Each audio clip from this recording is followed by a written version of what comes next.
Hi everyone. Okay, I'll just wait for the people to get here before I start because I don't want anybody to miss the show. I don't want anybody to miss the information because I know that a lot of people are legit waiting for this, and it's one of those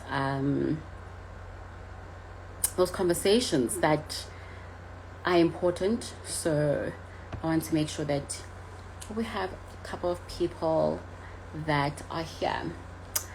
To everyone that's joining, hello, hi, Lady Admok. So pretty. Thank you, lady. I try. Yes. So hi guys. Welcome to another amazing show.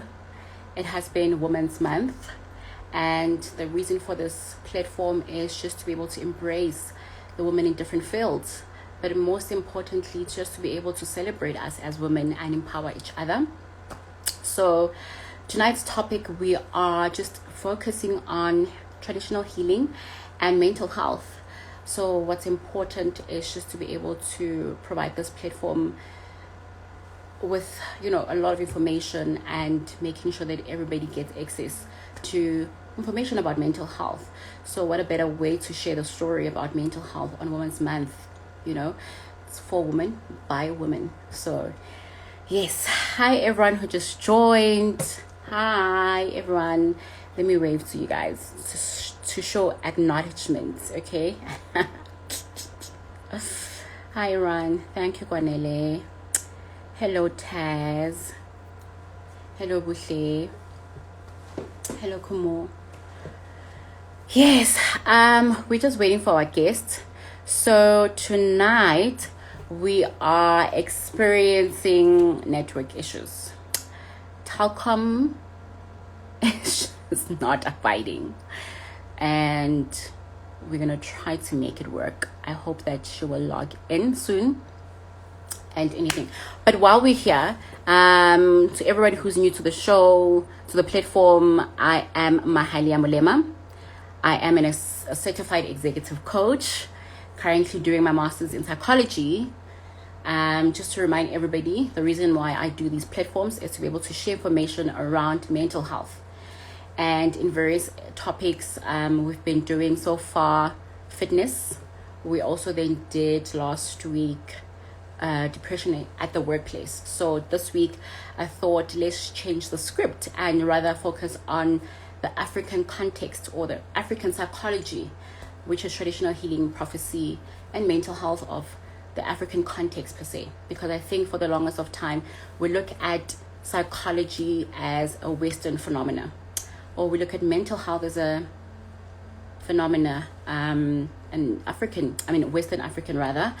But today I thought let's focus on the African stories that makes it important, that makes it relevant to us. Let us make it personal.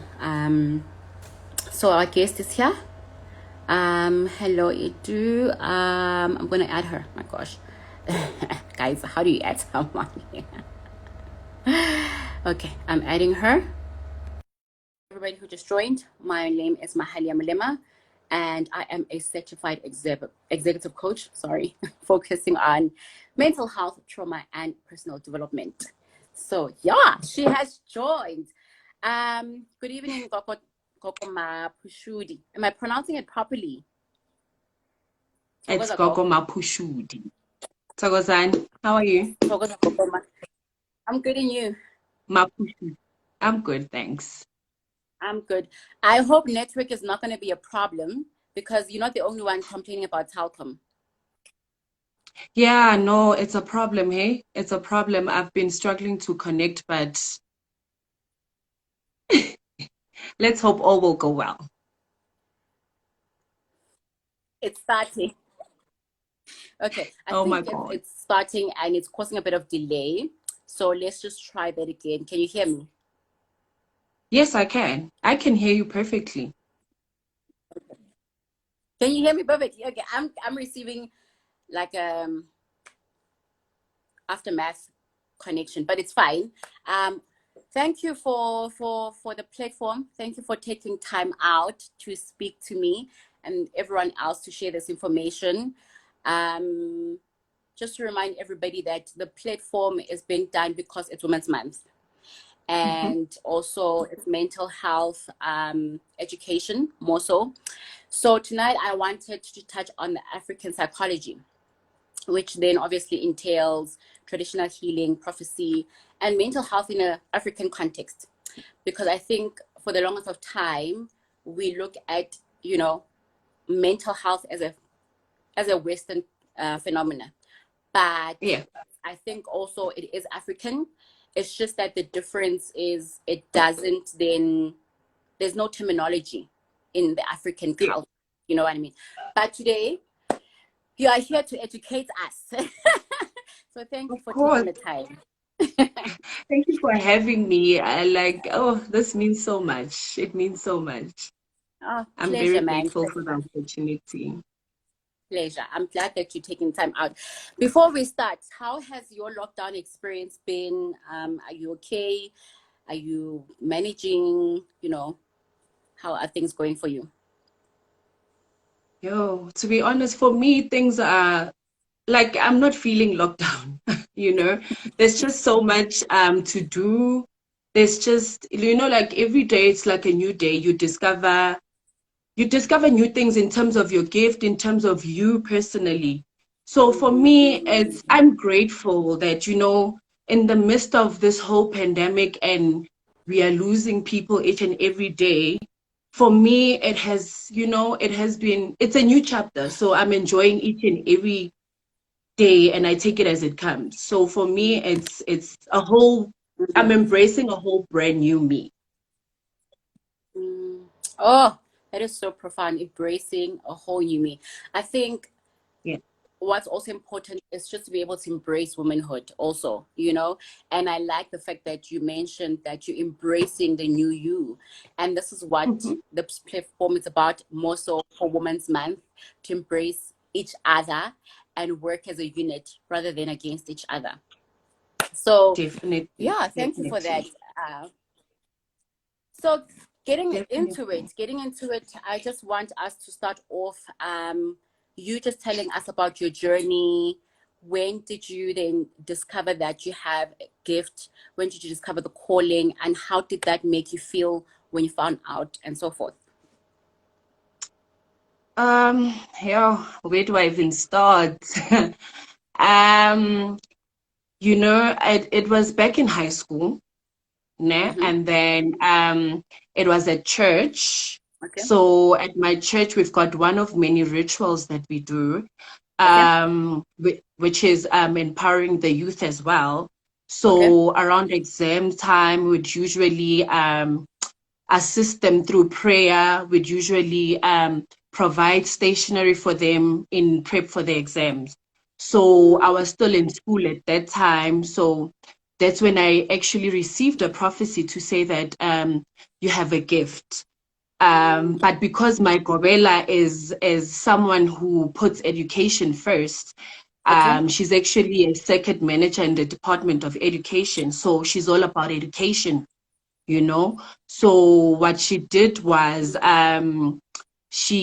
we did a ritual whereby we requested my ancestors to we eased them, we requested that, no, can she please just finish school with no distractions. We acknowledge that you guys are within her, but that let her grow, let her be stable financially, let her be settled in life before she can embark on this journey.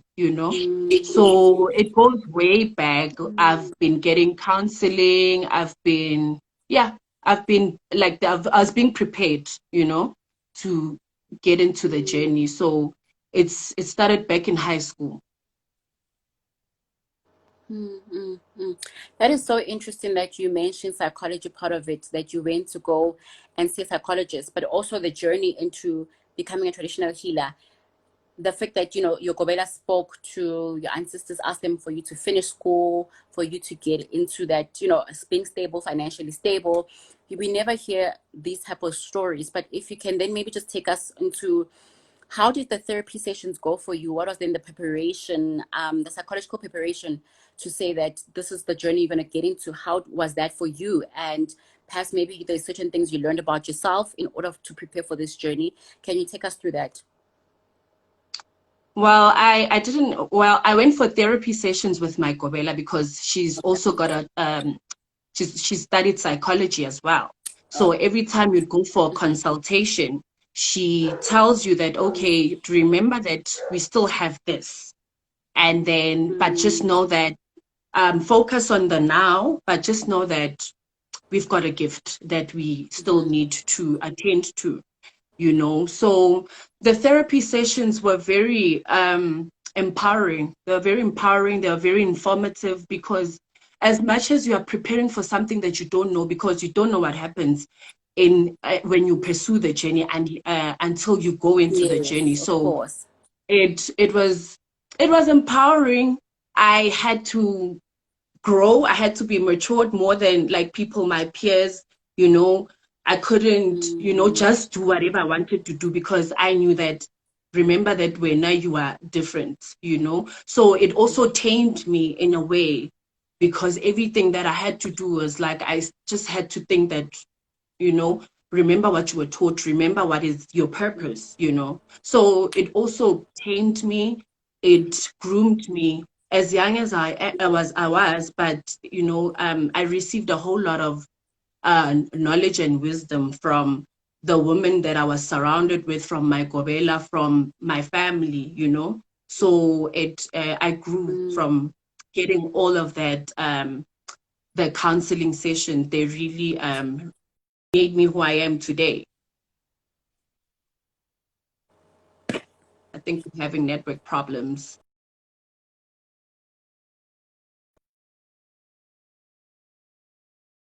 Ish. Think network issues. Okay, she's back. Yeah, I'm Are you back. back? Okay, sorry. Yes, I'm back.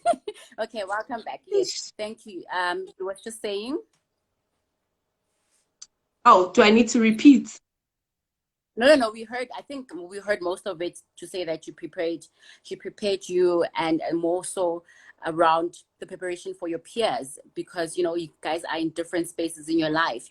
I want to touch on that to say that what have then been as much as you've been prepared, she prepared you, but what challenges would you say that you were experiencing perhaps in the initiation phase or afterwards? What do then, how do your peers come to you? What do they say to you? And also just being mindful of the different gender roles. How do men treat you? How do males treat you? How it is in society. So when they say a female traditional healer, how's that relationship continuing or how it is for you? Well, from my experience, there isn't really a difference. There isn't a difference. I think your work does the talking for you, whether you are female, whether you are male. Okay. If you are doing everything accordingly, and if the results, whoever is consulting can see the results, whether Yeah. male or female, Hmm. they are very comfortable to come and consult. Okay. That is perfect. That's Mm. perfect. I just want to answer Linda. Hi, Linda. You are allowed to ask questions. You don't have to wait for later because I know that people sometimes do forget their questions. So Hi, let's make it Linda. a conversation. Exactly. Let's just make it a conversation. We don't necessarily have to keep it too formal, but we must just be respectful and mindful of everyone. So, Linda, you may continue if you have any questions for Gogo Maphushudi or myself. With that being said, I just want to maybe also touch on what, getting into the initiation phase and everything. Are there any experiences or journeys that you still thinking of or getting comfortable as a female traditional healer? So maybe have you thought about any experiences that you might encounter, or it's something maybe you haven't been mindful of at the moment? Um, for now, it's just me taking it as it comes. Okay. Hmm. Taking it as it comes, and I'm definitely sure should there be a challenge that I face, my Gobela's door is always open, you know, for any advisors and even my family. You know, I'm surrounded by so many incredible women and so many women that are, you know, always willing to lend an ear, you know. So every time I've got a problem, like I've got options, you know, I know that when I speak to this person, this is the advice that I will get, you know. So I'm sure in my practice, you know, should there be any challenges that I encounter, my Gobela, my fellow Gogos are there to advise who have been through the journey before I was. I'm Yeah. definitely sure that they are always there to advise accordingly. Yeah. Okay. We're just going to take questions from the audience, but for now, let's just start with Linda. He is then asking, do you ever remember anything when you are in the trance? Whew, that's a tricky one. It is. um, do you remember?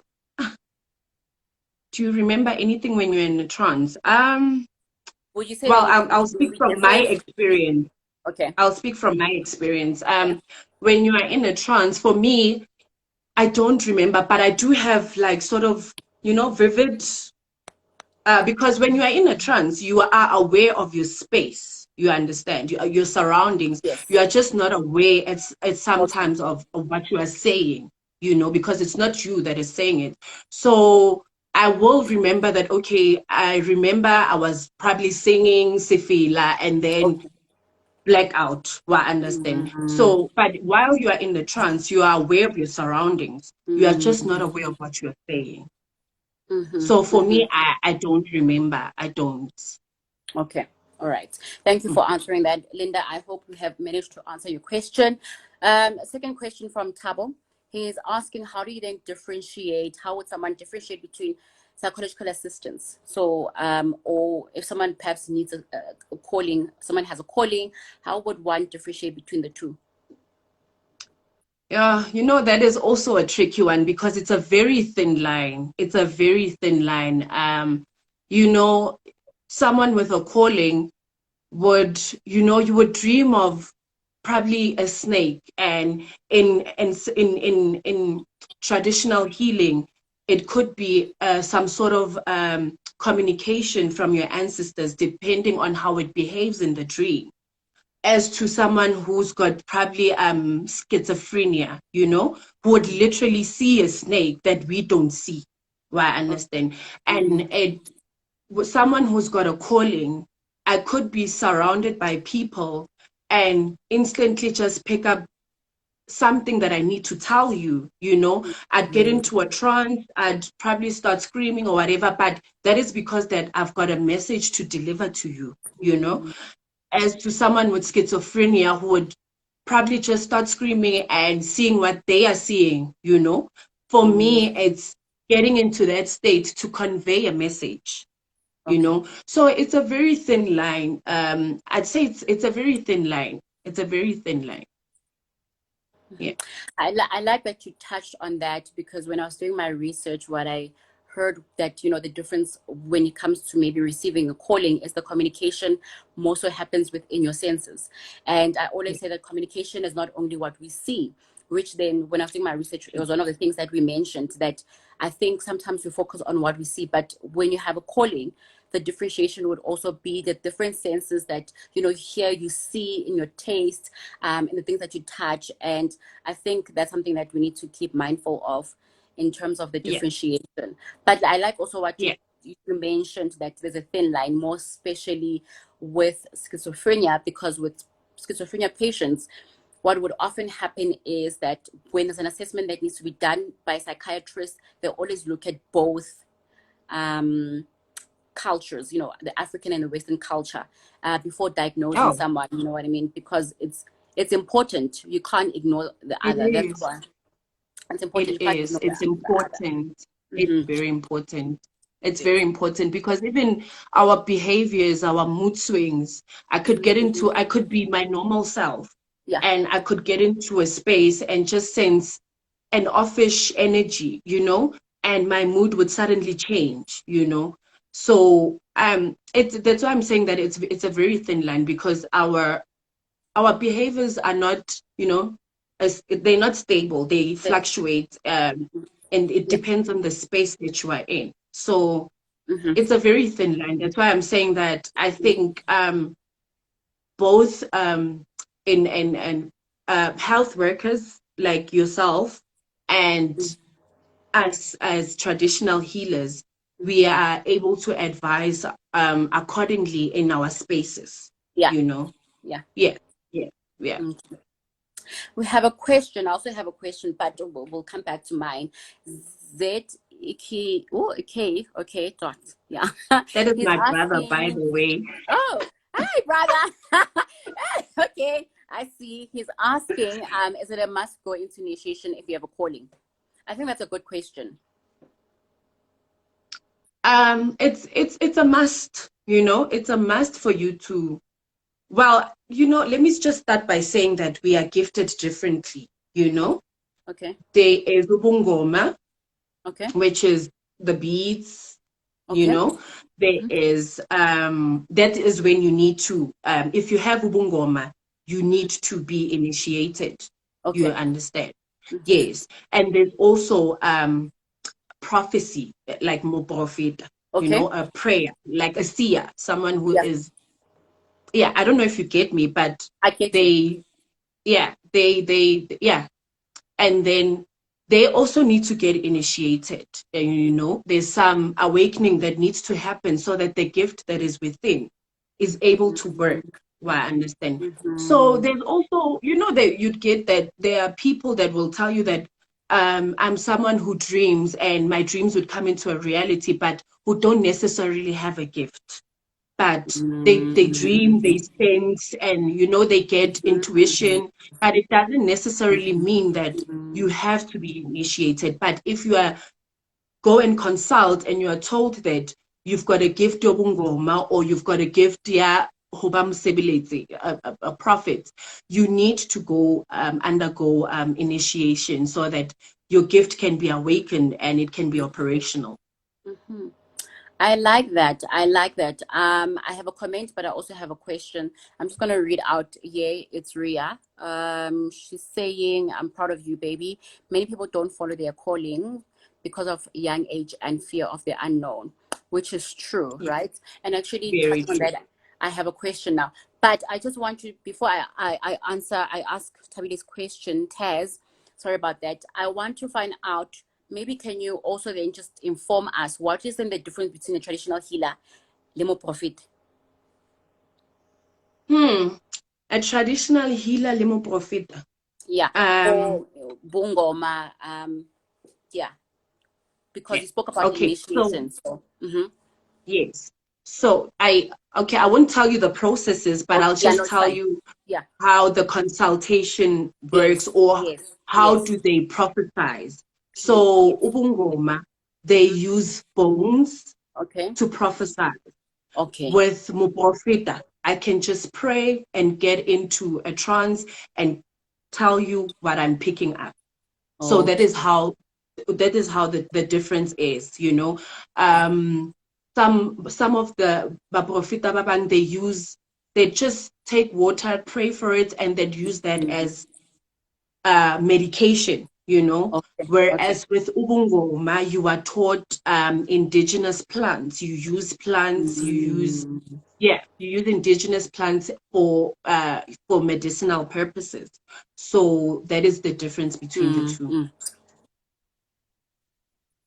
Okay, that is so interesting. Thank you for sharing that information. Tazi is asking, how was life before the trance and after? And how did you know it's time to attend to your calling? How was life before? How can I put this? My life before, okay, my life before getting into pursuing the calling was, Mm-hmm. let me just put it in a way that when you are taught at school, you are Yeah. taught that, okay, fine, in accounting, that you need to balance your books and for these purposes and whatever and whatever. But It's Yeah. like you've got the theory, before, because you go through the Okay. counseling, you go through, they explain to you, okay, that when you're feeling this way, usually this is what happens. And oh, I've got so much to say, but I just don't know how to put it. But um, my life before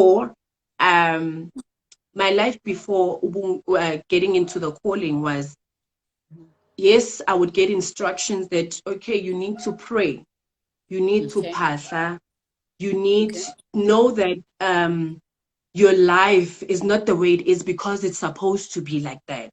There's Mm-hmm. actually a higher power. There's actually God. There's actually your ancestors, that like your achievements, you don't get them because you are supposed to get them. You go and you ask each and everything you ask.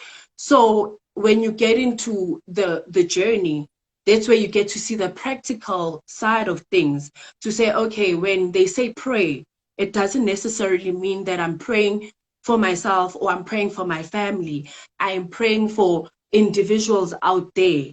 There are people that are going through stuff. You need to put that in mind, to say that Lerato or Coach Mahalia, I pray for her in whatever that she's going through. So in after the gift, it's like you put people first before you know, in Mm-hmm. order for you to honor the gift that you were borrowed, you know, you are there to serve. So you get an understanding that, what, whatever that I do, I'm not doing it because I want to do it. It affects a whole lot of spheres of your life, Yeah. mainly your gift. Yeah, Mm-hmm. because I cannot say, really, a traditional healer, tell you to do this, but conduct myself in a different manner. So order and discipline all the way. So my life after is just I'm still me, the bubbly same old me, but there are just things that you have to think a million times about before you do, Mm-hmm. because you know that, what, I can't be saying that I'm a traditional healer and conduct myself in this manner.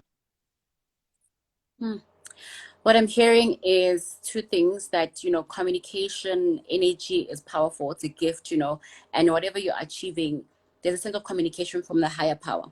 And your life is not Exactly. your own, but, the people who are around you and who are there to support you and so forth. But I'm also hearing that as a traditional healer, you need to conduct yourself in a very well managed and disciplined way, because also you're not only living your life for yourself, but people are watching you. And also, you can't say this, then do that. You know what I mean? So I'm also hearing a sense of connection between, the psychology in it, to say that as a psychologist, obviously I wouldn't be able to behave the way I like to, because I don't think anyone would say, oh, being a psychologist, yeah, is a party in We are driver. oh, Like, yeah, driver. You know what I not mean? that you're not But supposed to jive. I yes. mean, we are No, of human. We've course. got You our just one have to part, be mindful. orderly. Yes, orderly. Of course, like, no, yes, I'm here, but, I can't misconduct myself. No, I get you. Thank you for sharing that. Exactly. Thank you for sharing that. Okay, I think I'm losing. We had a question from Spudra. Says Togoza Gogo, with escalating Mhm. pandemic, gender-based violence in our country, as a gifted person, how do you think will help eradicate, and how to, heal both genders? So how can we, maybe, traditional healing, or you as a healer in yourself, how can we then maybe deal with the issues in our country, more specifically on gender-based violence? Okay. For me, I would say, let me start with women, since it's our month, you know. Oh, Um, I of feel that course, women please. need to be empowered. So I feel Mhm. that women need to be empowered, you know. Women need to be financially independent. Women need to be self-sufficient, because Absolutely. I feel that should we possess all of those, we Mm, will not settle because utengi grocer. We understand. We will not settle for less because you're thinking, should mm, um should I leave? Where will I go? You mm, know? But at the same time, and also our cultural stereotypes, you know, we need a bit of a change in that to say, yes, as a woman, you need to submit, you need to respect your partner, but the partner has to pave that way for me, you know. It's a two-way street, you know. So I cannot be it cannot be from me. As my partner, you need to also consider the fact that I'm also human. I've got feelings, you know, and you need to respect my feelings. If I feel that you did not address me in a correct manner, I need to sit down with you and say that, no, I did not like that.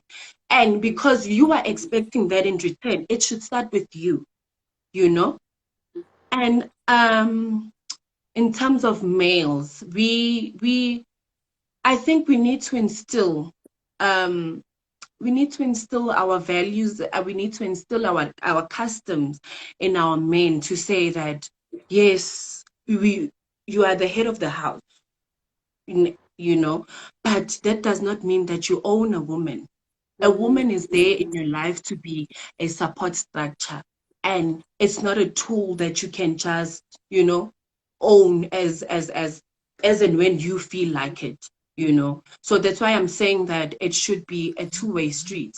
As much as you want me to submit and be respectful to you, you should do the same. The platform should be from you. You should make it comfortable for me to want to respect you, because I'll be receiving that from you as well. Absolutely. So yeah, I like yeah. And I like also yeah, and also in our practice as traditional healers, we give counseling, you know. of course. Of Yes, course. we give Of course. counseling to men and women. Should you have anger issues, we can also look at it, that we can also look at how we can assist you in a Of course. traditional way to calm you Yes. down, you know, and also to think rational before you to think before you act. And also with women, you can also consult if you want to get a promotion at work, if you want to get a job, you consult, we pasha, we ask abogogo nabomkhulu to light up for you so that your things can fall into place. Yes. So in our practice, that's how we can help both genders. I like that. Yeah. I like that. I like the fact that you said that a man needs to be able to pave a way for you to submit to him and be able, that alone shows respect. You know what I mean? And a man being able to instill the values in them, which is so important. And this conversation in itself is important because it breeds such conversation. And you touch on, abogogo and opasha and what happens in your practice. With that being said, we have a question from Taz asking, what does it usually mean when you are told that unabogogo?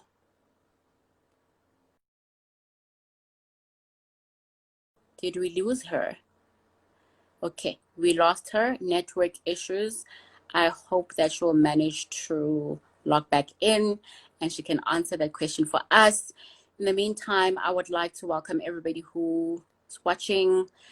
Hi, everyone. Tonight's episode, rather, we are talking about traditional healing and mental health, and we have Gogo Maphushudi, who is our traditional healer and prophet, and we're having this discussion with her, which I feel that is important because then it makes it easier for us just to be able to navigate the African psychology.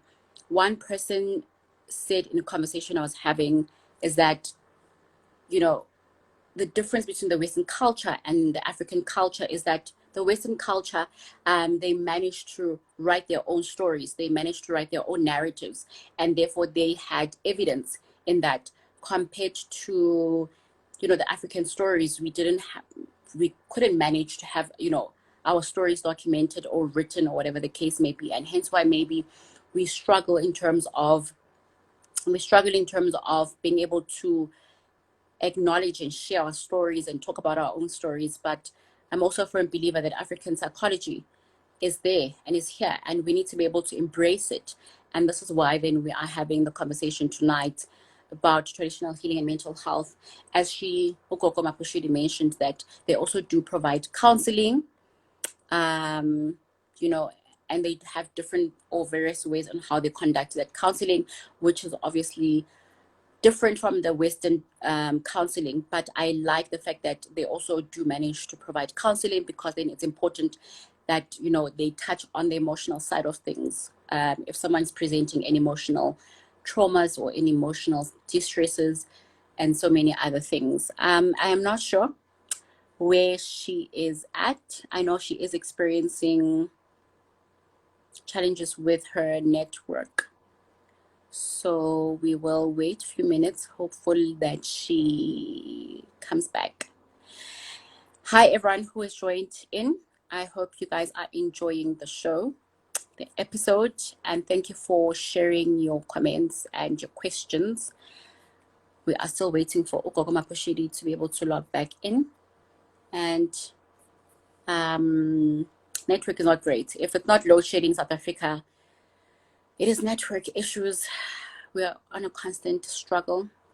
I think that it's important, maybe moving forward, we start praying for our country, because at the rate we are going, a lot of things are happening, and we are, I'm not even sure, but we are just going through a lot as a country, and it's important that we just generally stick together, unite, you know, more importantly.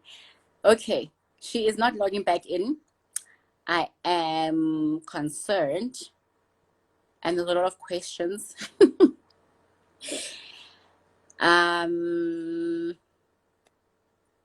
Let's see some of the questions. Okay, this one goes out to Gogo. Does every dream have a meaning or message? Okay, she will have to answer that.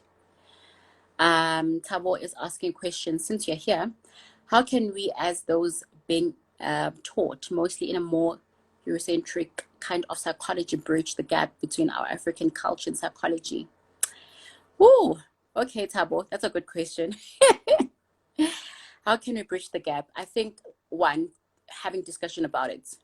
Having a discussion like this in this platform is important, because then we are coming together with different knowledge and different cultural knowledge in being able to share and acknowledge. I think let's start with the fact that in South Africa alone, we have 11 official languages, meaning that each culture has its own way of doing things and so forth. And if we have these conversations, then we try to bridge a gap in that manner. But also understanding that we need to start normalizing going to see traditional healers, going to see a prophet, you know, and not only just accessing the psychology part of things, because I think psychology is not only a Western phenomenon or culture, but it's also African. We may not be able to differentiate, or rather name what depression is, for example, to say that depression is Kasetswana or Kasizulu, whatever the case may be, but be able to just start telling our own stories. So we need to be able to bridge a gap in knowledge. We need to be able to bridge a gap in conversation. We need to be able to unite, also have the sense of unity. And last but not least, have a sense of understanding our values. If someone can ask you now what your values are, or just name 3 of your values, what principle do you live by, you know? So that alone creates that that foundation in being able to bridge the gap. I hope I've managed to answer your question, but thank you for that question. Kisielwe, I'm late. Maybe you touched on this, but can you please touch on what is African psychology? We haven't touched it, but I would mainly say that African psychology is, you know, the different cultures, which then involve traditional healing, which involve prophecy, the African prophecy, and the different cultural backgrounds that we have. I think, for example, we always talk about Western culture or Western psychology. We have different pioneers in psychology that we've learned in about Freud, or behavioral psychology, cognitive psychology. But in the African culture, we don't necessarily focus on that. But I think Gogo Maphushudi mentioned that, for example, doing things such as praying, doing things as upasha, you know, speaking to your ancestors. And lastly is that being able to acknowledge the communication that is being put out to every individual of us in terms of being aware of our senses, being aware of, you know, our sight, being able to be aware of our touch, our feeling. Sometimes even when you're in an environment, you know, you hear a lot of noise, or you feel overwhelmed, or your energy is being overwhelmed. Sometimes, you know, maybe the people that are around you or the environment you're in is overwhelming you, and we need to start touching base on that. And it's part of our culture. Sometimes maybe in different households it's not being taught, but it is part of our culture. The values we are taught as African people, these are the things that are put in place. But last but not least, also being mindful of Ubuntu, that is part of our African culture. You know, I am because we are. So yes, I hope I managed to answer your question. Gogo is back. Okay, perfect. She is back and she's going to answer the question. I have been talking, guys. The African perspective looks more than dreams and meaning. Yes. Okay. Welcome back. Welcome shall sabotage you. You, I was starting to be a presenter here, you know, talking, Oh my and God. everybody has so much questions for you, and I'm like, okay, guys. But unfortunately, I can't start from top to bottom. I'm gonna start from bottom to top. Let's keep it like that. Okay, Stefan has a question. Chogoza Gogo. Okay, I don't know what the person wrote, but anyway. Gogo Yes. Mandla. That is my Gobela, y'all. Okay, okay. Oh, I see. Hello, Tawaza Baba. Tawaza Baba. we appreciate such platforms to share our different experiences with our ancestors' gifts. Yabong. Oh, thank you. Thank you. See, That that is my alone, Gobela, guys. that is a communication that I had to start from bottom to top, because I would have missed that comment. Yeah. Okay. Z's asking, we'll be back with us. Okay. Thank you for notifying us. Okay, there were questions for you. Okay, let me ask Taz. I don't know if I'm like literally scrolling up. But mostly people are just thanking for the platform, and people are proud. And yes, I had this question. So Taz had this question because I felt like it's important. She's asking, what does it usually mean when you are told that unabogogo? What does it usually mean? Yes. It could mean different things, you know. Like I said, we are gifted differently. Okay. It could mean that you need to be initiated. It could mean that it could mean, I don't know how to put it, but it could mean that your ancestors like are guarding you in a, I don't know how to put this, but it could mean that you are always surrounded by your ancestors, you know. And it could be, as much as we are all surrounded by our ancestors, but it could be intense, Okay. you know. But it could be intense, but it does not mean that you need to be initiated. So saying that unaboko, it can mean you need to be initiated, or it can mean that your ancestors are in the front line of every sphere of your life, you know. So that's what it means according to my understanding. Okay, I like that answer. Just to be mindful or remind you also, and everybody that's watching, it's what would normally happen with Instagram, it kicks us out exactly in an hour. Yeah, so we just left with 10 minutes, or let me just say we left with 8 minutes, so that it doesn't kick already. I know, because normally it kicks us out. But I don't know if people would maybe let the people suggest. Would you guys like us to continue with the conversation maybe for another 15 minutes, or we'll call it a wrap? So you guys tell us what we should do, but normally Instagram will kick us out. I'm just putting it out there. Tabo has an interesting question, which then I find it's so important, integrating psychology and traditional healing or African psychology. He's asking, when someone comes to you and asks for help, but they're presenting symptoms of depression and anxiety, how would you then normally assist in such a case? You'd obviously start with a consultation. Okay. to check if the symptoms that they are showing are they not due to your ancestral calling. But if it's not, you will obviously assist where you can, but then you refer. Okay. There's nothing wrong with referring to say that I can only help you till here. Okay. Going forward, please see the relevant people. See your coach Mahalia to assist you. So so we refer, and there is nothing wrong with that. Admitting to say that, you know what, I can help you until here. From there Yeah. onwards, I suggest that you see you seek medical help, Okay. So that's what we do. I like that you touched on that, the fact that you refer, because then I see like there's so much integration between psychology and traditional healing and prophecy, because it's the same thing. I think we shy away from wanting to go and say traditional healer because of the different stories that we hear, and I hope that we manage to get time around that.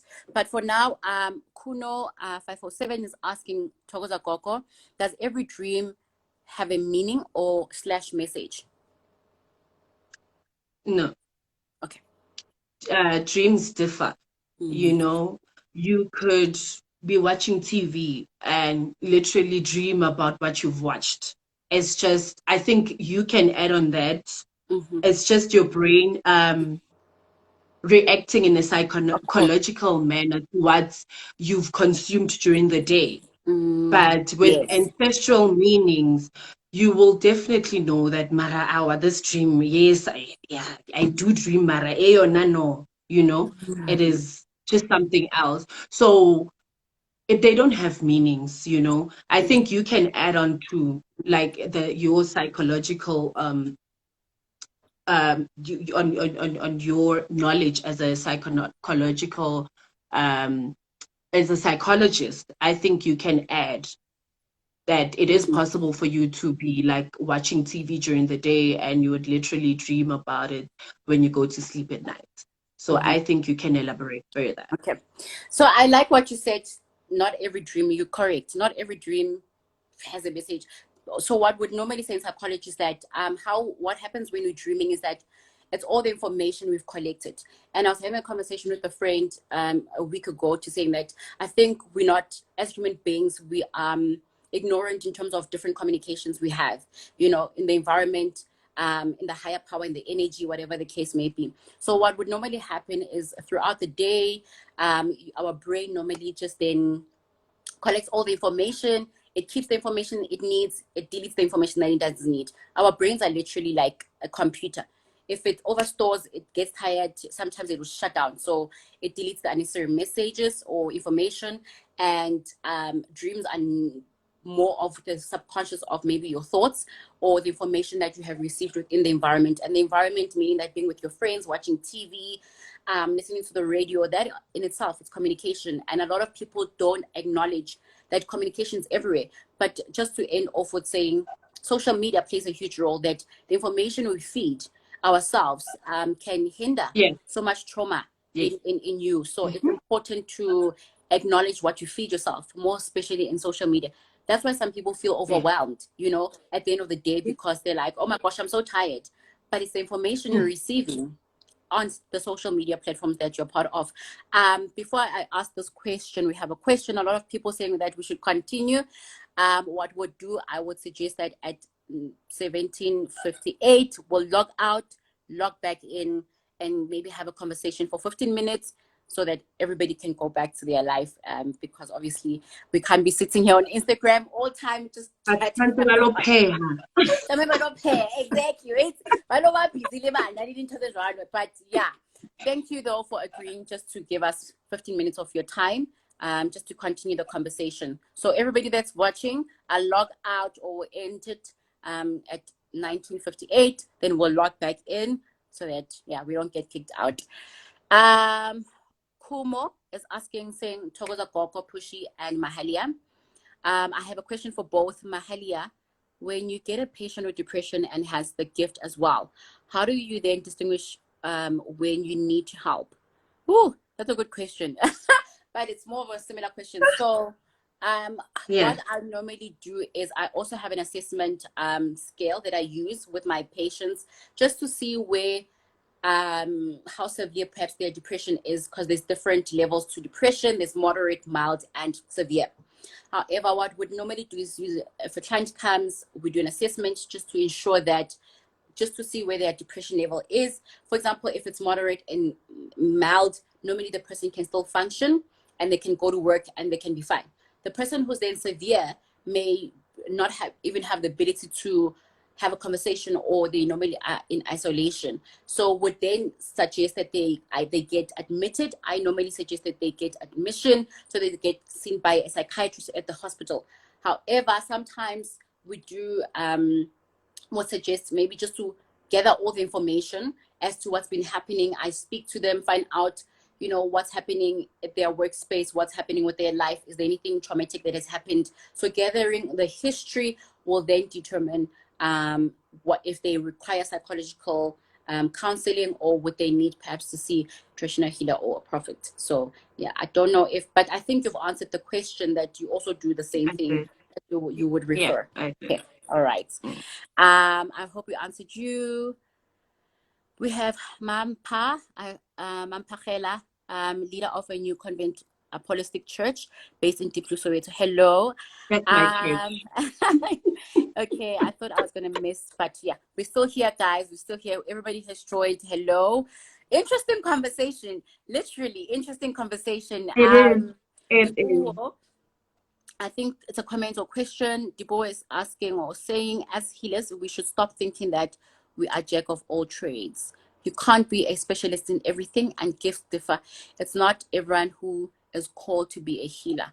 I like that. I like that. I think that is so important to say, because I think also with individuals who may not have the necessary information about traditional healing or prophecy, and maybe they get the wrong person who they go to, may have different perceptions, or in conversation with their loved ones, then they start getting these different conversations, be like, oh, I wouldn't go, you know what I mean, because when it's so, which then ends up creating that sense of stigma. But in the next segment, what I want us to touch on is the stigma around traditional healing and Maprofite and stuff like that, because I think that is important conversation to have. I'm glad that Gogo Maphushudi speaks about referring to other specialists. I'm also glad, thanks for the thoughtful answer. Awesome chat. Nina is saying, oh, I thought you looked familiar. I saw you at church. Okay. So I'm assuming Gogo Maphushudi. Nina says, Ninani is saying that you look familiar. They've seen you at church. Okay. Famous. Yeah, you're famous. Like, hello. Okay. I'm just gonna read out Nina's question and then think about it. And then when you come back, we'll touch on her question, and then we'll touch on the stigma about traditional healers and also prophets. So Ninani is asking, do you think that Western ways of healing and African indigenous ways of healing should integrate? We'll touch that when we come back, because I nearly answered. So before Instagram kicks us out, guys, what we're deciding to do is to log out, because it normally kicks us out. Literally, it will have a 2-minute countdown, which is, I find it very rude, but at least it counts down. Very rude. Very rude. What is going to happen? I just put it out there to people to ask, should we continue or should we leave it? People have requested for us to continue. So what I suggested is that we'll continue for 15 minutes, touching on Ninani's question, should they integrate Western and African culture? And to just touch on the stigma that is around that. So I'm going to log out. Gogo Maphushudi and myself will log out, then we'll log back in. Can everybody please come back that is watching? We value your opinion, we value your comments, and we value your questions. So yeah, Gogo Maphushudi, let us log out. We'll come back in a minute and take it from there. So